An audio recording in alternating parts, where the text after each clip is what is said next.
लेकिन यूक्रेन रूस युद्ध के 21वें दिन भी कीव पर रूसी फोर्स कब्जा करने में नाकाम साबित हुई है। वहीं यूक्रेन की फोर्स रूस को लगातार जवाब दे रही है, जिससे रूस की राह और मुश्किल होती जा रही है। जाहिर है ऐसी स्थिति में हताश पुतिन कोई बड़ा फैसला ले सकते हैं, लेकिन इस आशंका के बीच जंग का आखिरी चैप्टर खुलने जा रहा है और इसके लिए महज 120 घंटे ही शेष हैं। अब जंग के विध्वंसक स्वरूप से दुनिया का सामना कैसे होगा और कौन कराएगा? क्या न्यूक्लियर बम के विध्वंस से ही युद्ध का अंत होगा? देखिए वर्ल्ड एक्सप्लोसिव रिपोर्ट में।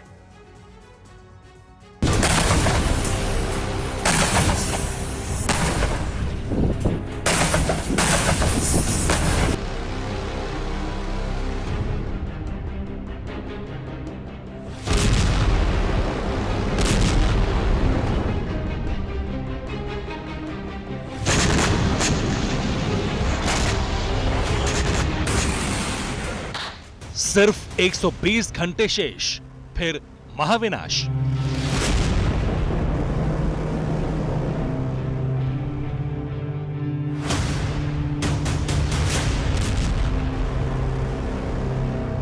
मंगलवार को कीव में हुए रॉकेट के इस तरह के हमले 120 घंटे बाद पटाखों की तरह महसूस होंगे। इस तरह के धमाकों से वॉर जोन की जमीन थर्राएगी भी नहीं।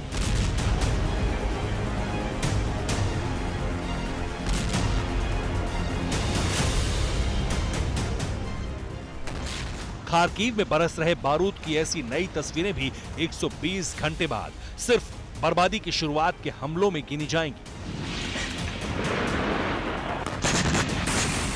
और लुहांस्क के पूल क्षेत्र में दिखने वाली गोलाबारी के हालात पूरे क्षेत्र के लिए इससे भी भयानक हो जाएंगे। धरती कांपेगी, आसमान थर्राएगा।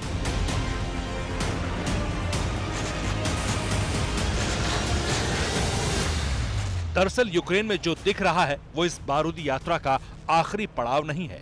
इस युद्ध का लास्ट चैप्टर सबसे भयानक होगा और इस चैप्टर की शुरुआत होगी 120 घंटे बाद।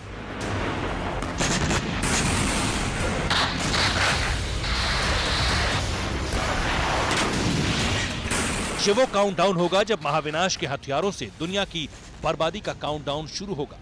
उस 120वें घंटे में यह भी फैसला हो जाएगा कि जंग में अमेरिका यूक्रेन को सिर्फ सहयोग ही देगा या फिर नेटो सेना के साथ मिलकर जंग में रूस के खिलाफ सीधे उतरेगा।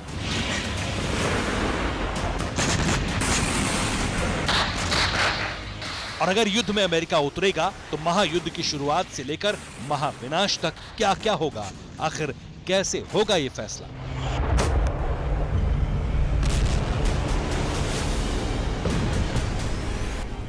दरअसल जंग के बीच प्रेसिडेंट बाइडेन यूरोप यात्रा करेंगे। इस यात्रा में 24 मार्च को ब्रसेल्स में नेटो मेंबर्स से बातचीत होगी। यूरोपियन राष्ट्राध्यक्षों से भी बाइडेन अलग बात करेंगे। बाइडेन की दोनों ही बैठक यूक्रेन मुद्दे पर तय है।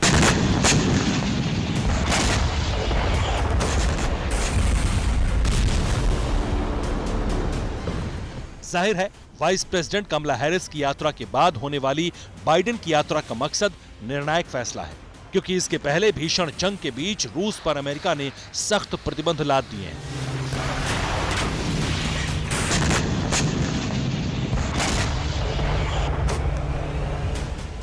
जिसके जवाब में रूस ने भी प्रतिबंधों की घोषणा की है। इसलिए अब जो रास्ता बचता है वो सिर्फ महाविनाश की तरफ जाता है और 24 मार्च की तारीख इतिहास में इसी रास्ते पर चलने की रणनीति बनाने के लिए दर्ज होगी।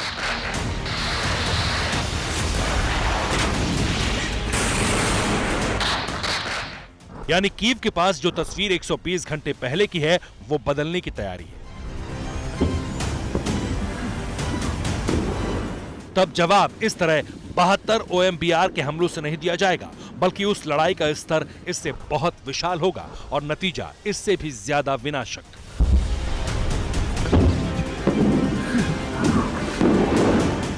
ऐसी तस्वीरें सामान्य स्तर पर कमजोरी का प्रतीक बनेंगी।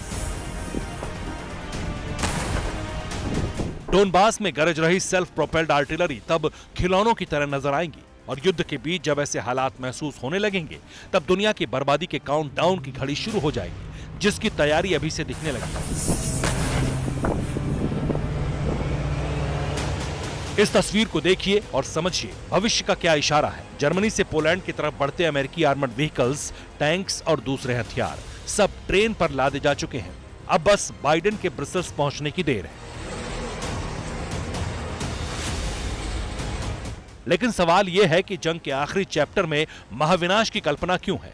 क्या अमेरिका और रूस के आमने सामने होने से यूक्रेन के जंगी हालात पूरी तरह बदल जाएंगे?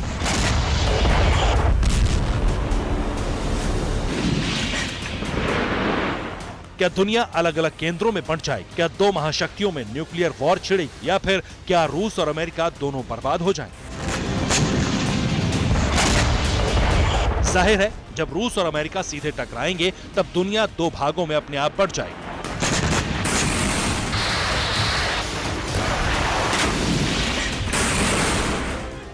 जो तटस्थ भूमिका में है उन पर भी जंग की आंच आएगी, लेकिन आशंका इससे भयानक है जिसकी कल्पना अमेरिका और यूनाइटेड नेशंस पहले ही कर चुके हैं। यह आशंका है सीधे न्यूक्लियर वॉर की, लेकिन इस बार टारगेट सिर्फ यूक्रेन नहीं होगा, बल्कि न्यूक्लियर हमले झेलेंगे दो ताकतवर देशों के सेंटर पॉइंट, एक मॉस्को और दूसरा वॉशिंगटन।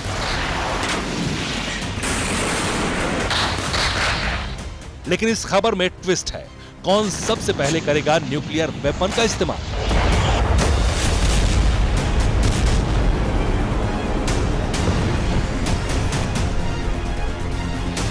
विशेषज्ञों के मुताबिक प्रेसिडेंट पुतिन 3 हफ्ते की जंग से हताश है। जंग लंबी खिंचने पर फैसले सख्त हो सकते हैं।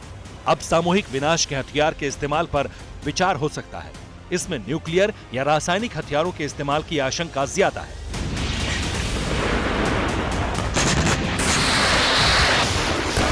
दरअसल रूस कीव पर कब्जे के लिए बहुत तेजी से आगे बढ़ रहा है, लेकिन हर रास्ते पर यूक्रेन को मिली हथियारों की मदद से रोड़ा लग जाता है।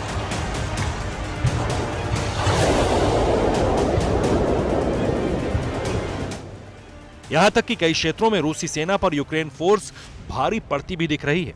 ये ताजा तस्वीर सुमी क्षेत्र के ट्रेस्ट्रोयनिट्स शहर की है, जहां रूस के होवित्जर डिवीजन को यूक्रेनी फोर्स ने नेस्तनाबूद कर दिया।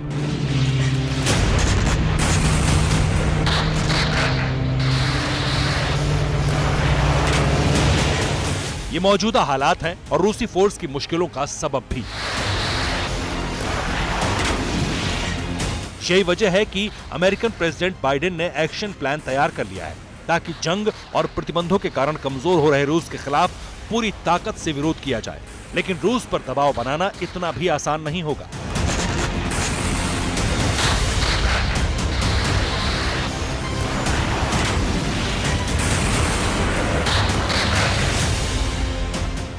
बहुत ही खराब स्थिति है। पूरे मरियोपोल पर इस समय लगातार अटैक चल रहे हैं और सबसे दुखद बात यह है कि इन अटैक की जद में अस्पताल और वहाँ के जो स्कूल हैं, रिहायशी इमारतें, ये सब आ रहे हैं। और देखिए बहुत स्ट्रेटजीज हो रहा है। बगल में खेरसॉन है, वहाँ पूरा कंट्रोल कर लिया रसिया ने। मारियोपोल पर जबरदस्त अटैक हो रहा है और खेरसॉन के और उसके हम वेस्ट में देखेंगे तो वहाँ पर ओडेसा है। ताज़ा जानकारी ये है कि 14 लैंडिंग शिप जो हैं वो ओडेसा की ओर बढ़ रहे हैं। और लैंडिंग शिप का सीधा सा मतलब है कि अपने वो टैंक उतारेंगे, अपने वो ट्रूप उतारेंगे, तो पूरा जो साउथ कोस्ट है ओडेसा से लेकर के मारियोपोल तक, यानी कि ब्लैक सी से लेकर सी ऑफ अजोव तक, वहां पूरा डोमिनेंस अपना किया हुआ है रूस ने इस समय। निशान, रूस के टारगेट पर इस वक्त सिर्फ यूक्रेन है। अगर 120 घंटे के पहले रूस यूक्रेन पर पूरी तरह काबिज होने में कामयाब होता है तो रूस फिर से एक बड़ी ताकत बनकर अमेरिका के खिलाफ युद्ध में उतर सकता है। लेकिन यूक्रेन पर काबिज होने का ख्वाब अधूरा रहा तो महाविनाश तय है। तैयारी समझिए। रूसी आक्रामकता को देखते हुए F-22 यूरोप पहुंचाए गए हैं।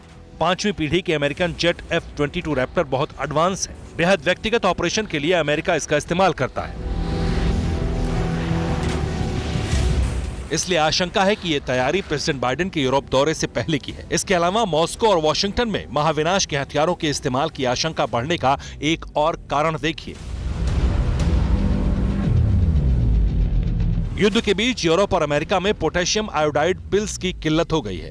मांग में भारी बढ़ोतरी के कारण इन गोलियों के दाम आसमान पर हैं।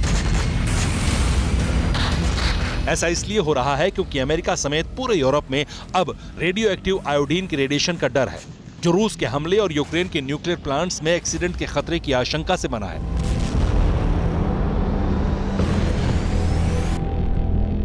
ये रेडिएशन फेफड़ों और थायराइड ग्लैंड को छलनी कर सकता है, जिसे सिर्फ पोटेशियम आयोडाइड से रोका जा सकता है। इसलिए आशंका के मद्देनजर इसकी डिमांड बढ़ गई है और इसका सबसे भयंकर स्वरूप अगले 120 घंटों में दिख सकता है। Bureau report, TV9 Bharatvarsh.